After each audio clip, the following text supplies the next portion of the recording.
کہ جو کچھ بھی میں نے حاصل کیا ہے یہ میں نے اپنی محنت سے حاصل کیا ہے، یہ میری کارکردگی ہے، یہ میری جد و جہد ہے، اس میں کسی کا کوئی عمل دخل نہیں ہے۔ زیادہ تر مسلمان اللہ تعالیٰ کے ساتھ ایسا سلوک اور ایسا رویہ اختیار کر رہے ہیں کہ ان کا سلوک یہ بتاتا ہے کہ وہ نعوذ باللہ اللہ تعالیٰ کو ہلکے میں لے رہے ہیں، اللہ تعالیٰ کا مذاق اڑا رہے ہیں، اس کے ساتھ استہزاء کر رہے ہیں، نعوذ باللہ اللہ تعالیٰ کو بیوقوف سمجھ رہے ہیں۔ یعنی آپ یہ دیکھیے کہ ایک انسان جب لوگوں کی نگاہ میں اس کی کوئی خاص حیثیت نہیں ہوتی، معاشرے کے اندر اس کا کوئی اسٹیٹس نہیں ہوتا، لوگ اس کا مذاق اڑا رہے ہوتے ہیں، وہ روزی روٹی کے لیے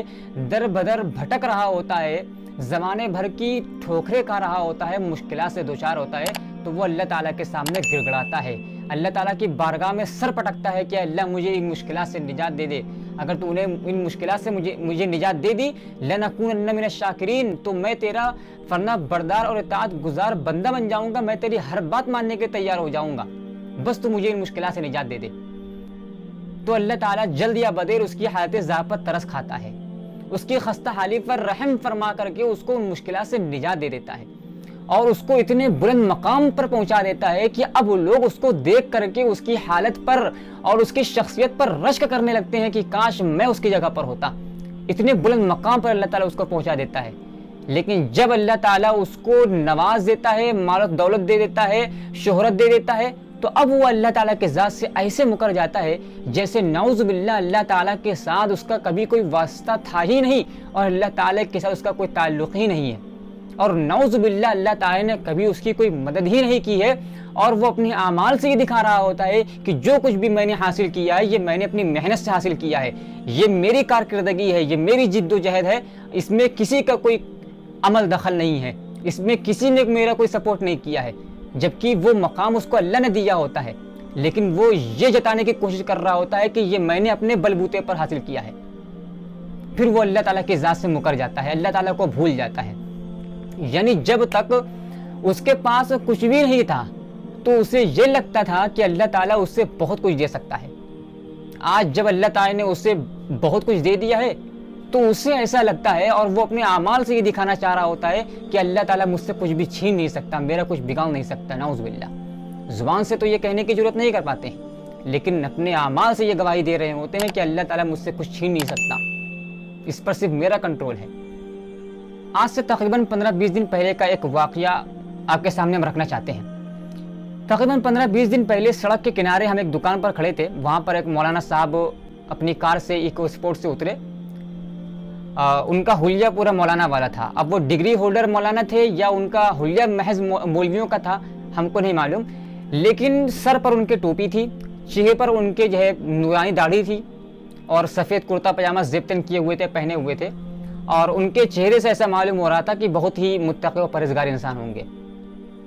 اللہ بہتر جانتا ہے کہ حقیقت میں وہ پرہیزگار تھے یا نہیں تھے، لیکن جب وہ اپنی کار سے اترے اس وقت ایک تقریباً 22 سے 25 سال کے درمیان کا ایک لڑکا جو وکلانگ تھا، میلے کچیلے کپڑے پہنا ہوا تھا اور گودی میں ایک بچے کو اٹھائے ہوئے تھا، وہ لنگڑاتا ہوا میلے کچیلے کپڑا پہنا ہوا اپنی گود میں ایک بچے کو اٹھائے ہوا مولانا صاحب کے پاس پہنچ گیا۔ اب آپ خود کو اس لڑکے کی جگہ پر رکھ کر دیکھ پائیں تو آپ اس لڑکے کے درد کو اچھے طریقے سے محسوس کر پائیں گے۔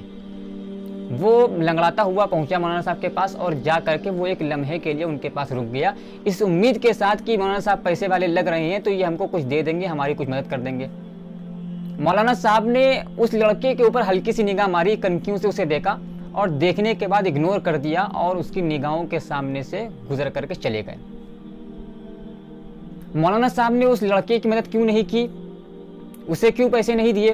کیا عذر تھا، ان کی کیا وجہ تھی، اللہ بہتر جانتا ہے۔ ہم نے اپنی حد تک تعویل کرنے کی کوشش کی، لیکن ہم نے تعویل کا کوئی بھی راستہ نہ دکھا،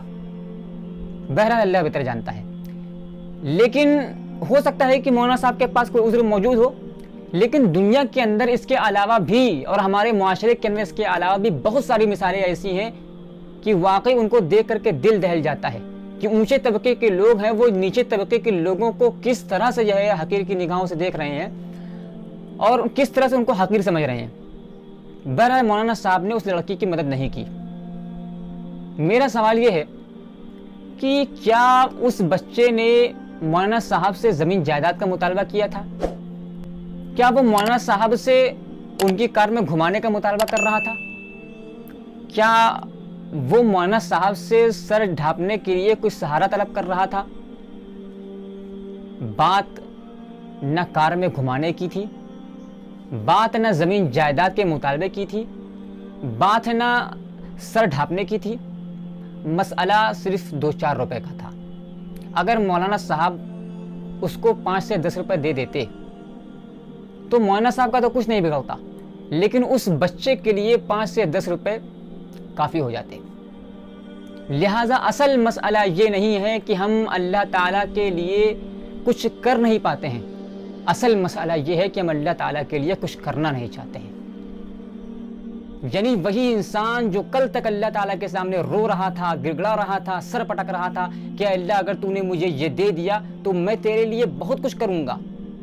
لَنَكُونَنَّ مِنَ الشَّاكِرِينَ، تیرا اطاعت گزار فرما بردار بندہ بن جاؤں گا، تیری ہر بات ماننے کے لیے تیار ہو جاؤں گا۔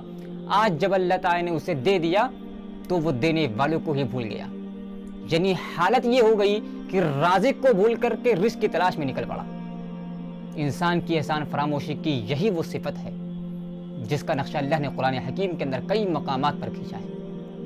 وَإِذَا مَسَّ الْإِنسَانَ الضُّرُّ دَعَانَا لِجَنبِهِ قَاعِدًا أَوْ قَائِمًا فَلَمَّا كَشَفْنَا عَنْهُ ضُرَّهُ مَرَّ كَأَن لَّمْ يَدْعُنَا إِلَىٰ ضُرٍّ مَّسَّهُ،